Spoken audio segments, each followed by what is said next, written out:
전날 뉴욕 증시는 딱히 경제 지표나 큰 이슈가 없이 혼조세로 마감이 됐습니다. 우리 시장 증시 방향을 해외 시장에 기대지 않은 거는 이미 오래인 것도 같은데요. 그렇다면 어디에 기대야 될지요? 키워드로 먼저 시장 풀어드리겠습니다. 하이투자증권 이비즈니스팀 이성호 부장 스튜디오 모셨습니다. 어서 오십시오. 예, 안녕하세요. 항상 10시 시작과 함께 저와 시장 분석을 가장 먼저 해주시는데요. 키워드가 흥미롭습니다. 오늘은 좀 흥미로운 키워드가 들어있는지 모르겠네요. 첫 번째 키워드 확인하겠습니다. 이성호 부장의 첫 번째 시장 키워드는요. 글로벌 유동성입니다. 남의 나라 얘기 같아서 질문 드리고 싶은 마음이 조금 사라지는 것도 같은데요. 어떻게 보십니까? 5월 시장 이제 시작한 지 2주차에 접어들었는데 유동성이 우리나라로 좀 들어올지 여전히 아직은 불안하네요. 글로벌 유동성 어떤 의미인가요?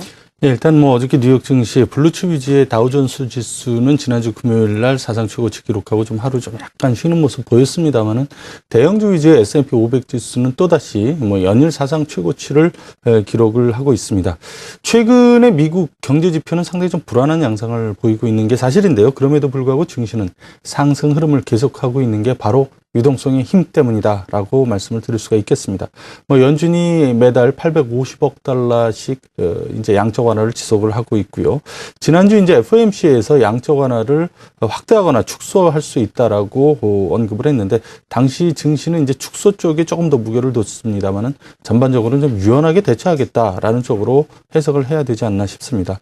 더군다나 최근에 경제 지표가 부진하게 나오고 있는 것을 봤을 때 연내에 양적 완화가 축소될 가능성은 크지 않고 오히려 좀 확대될 가능성이 높지 않나라고 그렇게 보고 있습니다.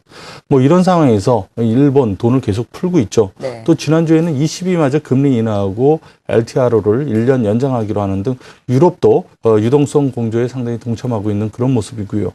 최근에 또 유로존 분위기 보면은 좀 긴축에서 성장 쪽으로 무게중심 좀 이동하고 있다라고 볼 수가 있는데 아시다시피 스페인도 그렇고 이탈리아도 그렇고 최근엔 프랑스도 긴축은 끝났다라는 그런 얘기를 했고요. 네. 독일 같은 데서도 사실은 그동안 이제 계속 긴축을 주장을 했었는데 최근 들어서 산업 생산이라든가 수출 같은 경제 지표가 좀 안 좋게 나오면서 암묵적으로 성장 쪽에 무게중심을 두는 것에 대해서 동조하고 있는 그런 분위기가 연출이 되고 있습니다. 자, 이렇듯 글로벌 유동성이 확대되고 있는 것이 미국을 비롯한 선진국 증시를 끌어올리는 힘이다라고 그렇게 말씀을 드리겠고요. 네. 당분간 유동성 공급은 지속될 가능성이 상당히 높다라고 그렇게 보기 때문에 뉴욕 증시 상승 랠리가 좀 더 이어질 가능성이 높다라고 볼 수가 있습니다. 다만 이제 아쉬운 것은 이런 글로벌 유동성이 우리나라로 좀 들어왔으면 우리나라 증시도 좋을 텐데 그게 안 되고 있다는 게 아쉬움이고요. 그런 이유에 대해서는 잠시 후에 말씀을 드리도록 하겠습니다. 네, 잠시 후라는 게 바로 지금은 아닌 것 같지요. 조금 더 뒤로 밀어두시는 것 같은데요. 글로벌 유동성 자금들이 국내 증시로 이익되지 못하고 있는 점 아마도 마지막 키워드에 공개되지 않을까 싶습니다. 조금 전에 말씀하시는 동안 자막에 우리나라 금리 동결 이야기, 금리 인하나 동결이냐에 대한 이야기가 조금 지나갔어요. 채권 전문가들은 71%가 무려 금리 동결을 전망을 했습니다.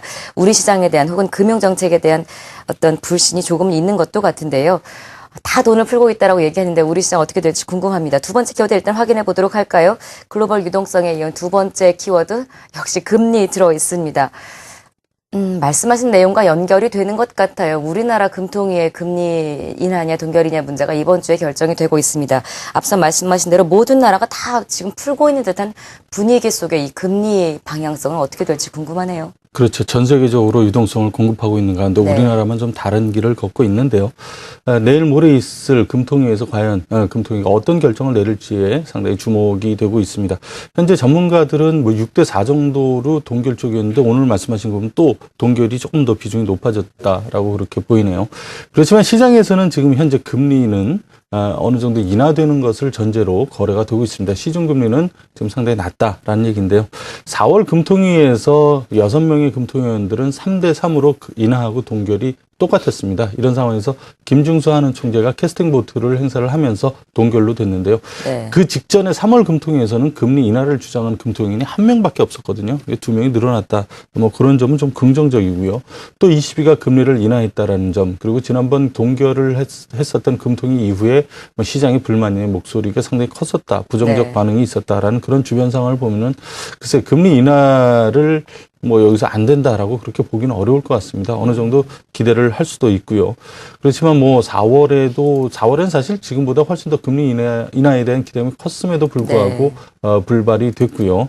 또 그 김중수 총재가 ADB 총회 이번에 5월 5일이죠. 거기 가가지고 또 작년에 2번 금리를 내린 것만 해도 굉장히 큰 것이다. 정책 공조라는 게 우리가 먼저 내렸기 때문에 이제 그 추경을 비롯한 그렇던 정부에서 할 일을 해라. 우리는 먼저 내렸다. 네. 그런 얘기를 하면서 지금 금리가 동결되는 거 아니냐는 쪽으로 좀 더 무게중심이 옮겨가고 있습니다.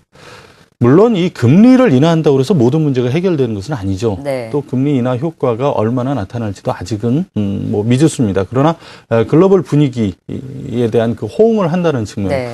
또는 한국의 저성장에 대한 우려를 불식시킨다라는 그런 측면에서 네. 정부나 한국은행이 보다 적극적인 그런 어떤 정책이 요구된다라고 볼 수가 있죠. 그런데 이 금리 인하가 바로 그 출발이 될 수 있다라는 거고요. 지금 시중금리는 사실 어제는 이제 그 김중수 총재이기 때문에 그랬지만 그 전까지는 한 50bp 정도 금리가 내려갈 것을 가정해서 움직이고 있었습니다. 네. 뭐 이런 상황에서 금리 인하가 불발이 된다면은 전체적으로 금융시장에 좀 충격이 불가피해 보입니다. 말씀하신 대로인 것 같아요. 금리 인하 0.25%포인트 내리는 게 뭐 해결책이 될 수 있다는 전망, 뭐 이렇게 확답은 할 수가 없습니다만, 뭐 기업이든 뭐 비즈니스든 전부 사람들이 하는 거기 때문에 심리가 상당히 중요하잖아요. 그렇죠. 글로벌 분위기가 이렇게 흘러가고 있는데 우리만 자꾸 이런 심리적인 불안감을 줄 필요는 없을 거라는 생각도 드는데요. 아무튼 이번 우리 금통위의 금리 결정 문제 상당히 많은 관심이 쏠리고 있습니다. 김준수 총재가 어떤 결정을 내릴지 궁금해집니다. 자, 아까 조금 숨겨놓은 말씀이 있었습니다. 글로벌 유동성 이야기하시면서 국내 증시로 유입되지 않는 원인이 어디에 있을까에 대한 이야기 조금 미루고 계셨는데요. 마지막 키워드에 답이 있을 것 같습니다. 키워드 공감. 세 번째 키워드 외국인입니다. 오늘도 팔고 있습니다. 어제도 팔았고요. 계속 들어올 듯 말 듯 하면서 팔고 있네요. 규모는 좀 줄었지만은 외국인들의 매도는 계속되고 있습니다. 오늘도 지금 현재 695억을 유가증권 시장에서 매도를 하고 있습니다. 글로벌 유동성이 확대되고 있음에도 불구하고 외국인들의 매도가 이렇게 우리 시장에서 지속되는 이유는 우리나라 경제의 구조적인 저성장 우려 때문이라고 볼 수가 있죠. 내수도 상당히 부진한 상황에서 수출도 살아나고 있지는 못합니다. 그러면서 상대적으로 성장률이 좀 높거나 안전한 그런 나라 쪽으로만 돈이 몰리고 있고요. 이런 의미에서 정부의 어떤 추경 편성이라든가 또는 한 금통위의 금리 인하에 뭐 역시 기댈 수밖에 없다라고 보는데요.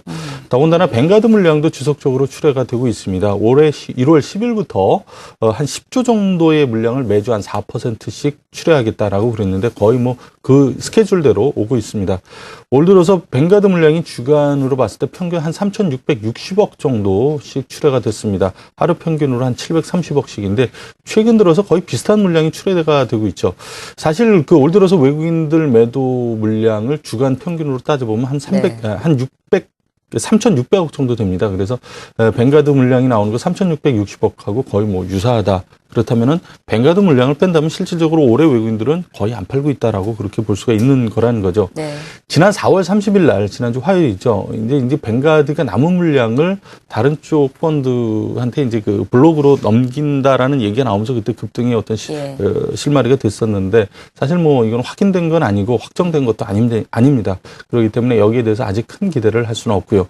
결국 6월 말까지는 지속적으로 한 주에 한 3,600억 이상씩 뱅가드 물량이 일단은 나온다라고 그렇게 보셔야 될 것 같고요. 또 아까 말씀드렸던 어떤 우리나라의 저성장 우려, 여기에 대한 어떤 정부의 노력이 보이지 않는다면은 외국인들의 매수도 더 이상 들어오지는 않을 것이다. 그렇기 때문에 일단은 6월 말까지 외국인들 매도 뱅가드 물량은 계속 나온다고 보시고요. 또 이제 매수를 다른 쪽에서 촉발할 수 있는 측면은 방금 말씀드렸던 이제 금리 인하라든가 추경이 좀 더 적극적인 추경이라든가 좀 부양책 이런 게 나와야 비로소 외국인들이 좀 적극적으로 사지 않을까. 그 전까지는 외국인들에 대한 기대는 좀 어렵다. 저도 뭐 이런 말씀 드리기가 안타까운데 사실이 또 그렇게 되니까요. 전략 전술 짤 때 뭐 방어하는 전략도 있지만 선제 공격하는 전략도 있잖아요. 근데 둘 다 못하고 있는 상황도 사실은 상당히 어려운 상황인데 점점 우리가 지금 답답해하고 있는 부분이 아마도 조금은 그런 우려가 있는 것도 같습니다. 키워드로 시장 풀어봤고요. 아직은 좀 답답한 감이 없지 않습니다만 이 키워드들이 모두 다 시원하게 해결되는 날이 뭐 곧 오겠죠. 하이투자증권 이비즈니스팀 이성원 부장과 함께 말씀 나눴습니다. 고맙습니다. 감사합니다. 네.